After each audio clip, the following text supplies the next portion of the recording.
Le manger local, une définition très large au sens du terme. Toutefois, l'idée principale reste la santé et le bien-être, contrairement aux idées préconçues liées à la pratique culinaire.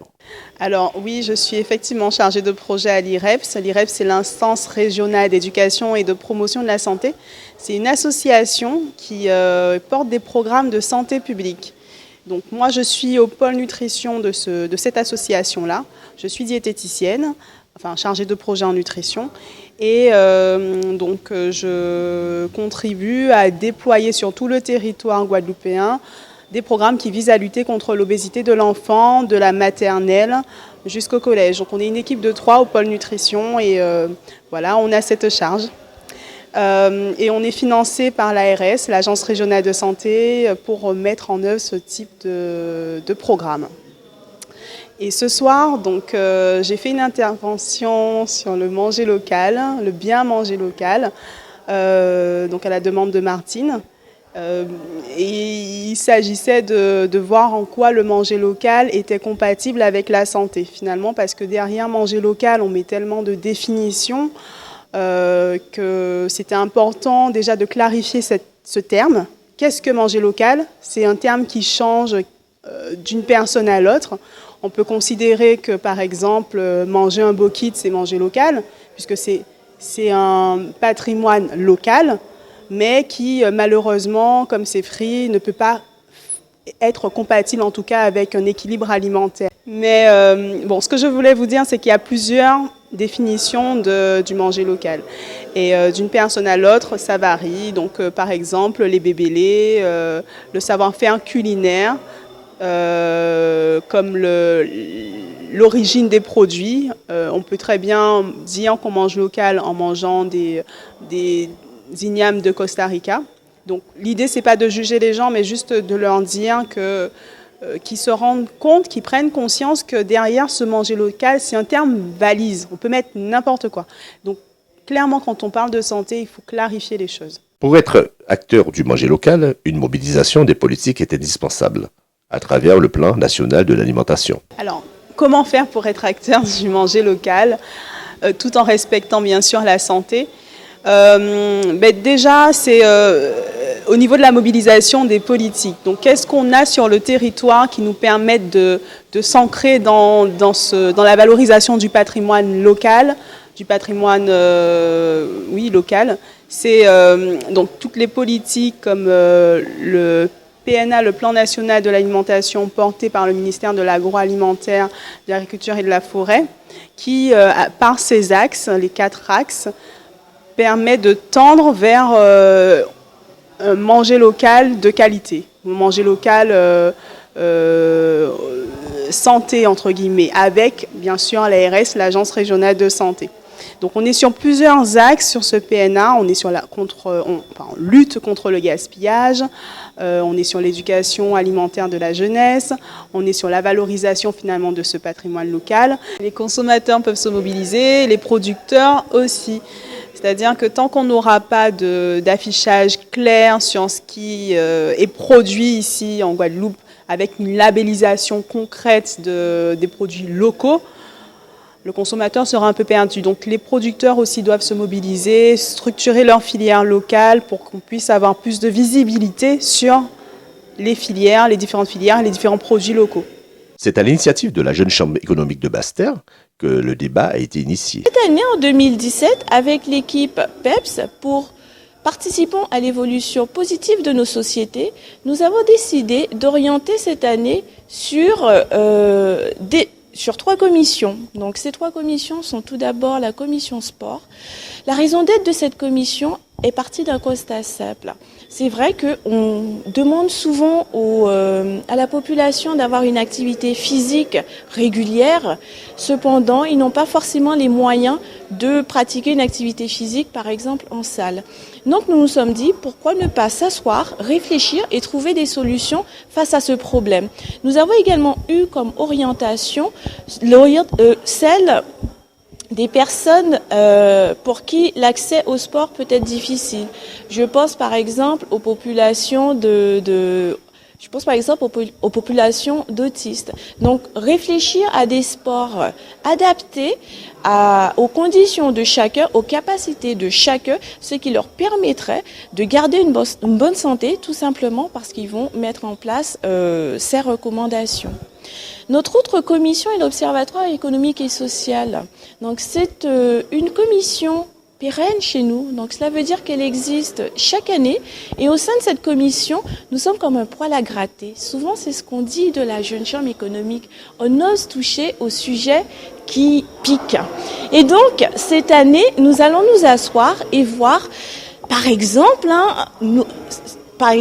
s'attacher à réaliser ce qu'on appelle les entrevues citoyennes. Nous sommes dans une année élective, donc partir à la rencontre de nos élus, partir à la rencontre des candidats et discuter avec eux de citoyenneté.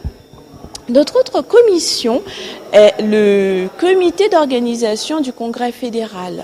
Donc, dans ce terme, on retient celui de fédéral. C'est vrai, nous existons sur les 3 départements d'outre-mer, la Guadeloupe, la Martinique, la Guyane. Nous nous réunissons 3 fois par an pour faire le bilan de nos activités.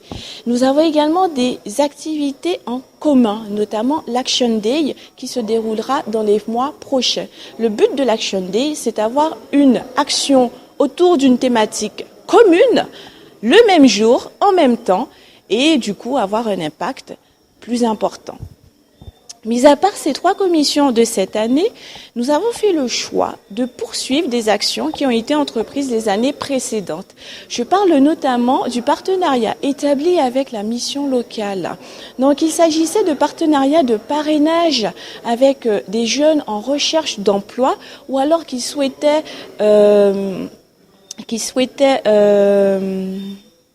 pérenniser leur premier emploi. Cette année, en cohérence avec notre thème national, qui est en fait le pacte citoyen, dans ce pacte citoyen, nous avons ce qu'on appelle le CV citoyen. C'est tout simplement réaliser un CV qui valorise toutes les activités extra-professionnelles du jeune. Parce qu'avec ces activités extra-professionnelles, on peut avoir, par exemple, tiens, je sais conduire une réunion, tiens, je sais prendre la parole en public, tiens, je suis formateur dans tel domaine. Donc, il s'agit aujourd'hui de pouvoir donner cette possibilité de valoriser un savoir-être et un savoir-faire qui est acquis dans le domaine associatif, par exemple. L'idée au niveau national est de pouvoir porter un projet de loi à l'Assemblée nationale. Alors, outre cette action que nous avons également eu cette année le vote de nos textes fondamentaux, puisque comme vous l'avez eu tout à l'heure en Assemblée générale extraordinaire, il est important également pour nous d'avoir des bases fondamentales qui coïncident avec ce que nous vivons aujourd'hui. Il existe un relais entre les sénateurs et les jeunes chambres. Le rôle du coordinateur régional est de remonter les informations et de permettre les rencontres. Donc effectivement, je suis déléguée régionale des sénateurs des Antilles, du DRDS des Antilles, depuis cette année. Donc ma mission s'étale sur 2 années, 2017-2018. Ma mission première est d'être un relais entre les sénateurs et le mouvement Jeunes Chambres. Je m'entends, nous sommes donc membres à vie du mouvement Jeunes Chambres International. Et donc, il y a des informations qui remontent. Il faut un coordinateur pour les diffuser. Il faut, au niveau de notre région, un coordinateur pour permettre les rencontres, les conseils avisés entre nous. Donc, la partie conviviale est importante, mais la partie conseil et accompagnement l'est tout autant. Ma mission secondaire est d'être aussi un lien avec les présidents et membres des jeunes chambres locales. Nous sommes ce que nous appelons quelque part la mémoire vive et à ce titre, nous conseillons, nous accompagnons et bien sûr, quand il faut, nous soutenons. Nous soutenons en tant que membres à vie. Alors, nous avons pour vocation de nous rendre disponibles, de participer à la vie jeune chambre. Il n'empêche, c'est une participation qu'on va dire être beaucoup plus dans l'ombre puisque les vrais acteurs de notre mouvement sont les membres qui ont 18 à 40 ans. Nous sommes là en tant que conseil, comme je l'ai précisé. Et puis, la troisième des missions, non des moindres, et d'être, après avoir été le lien avec les sénateurs, le lien avec les membres, d'être le liant entre les deux et de permettre une émulation de notre mouvement et garantir le succès de celui-ci.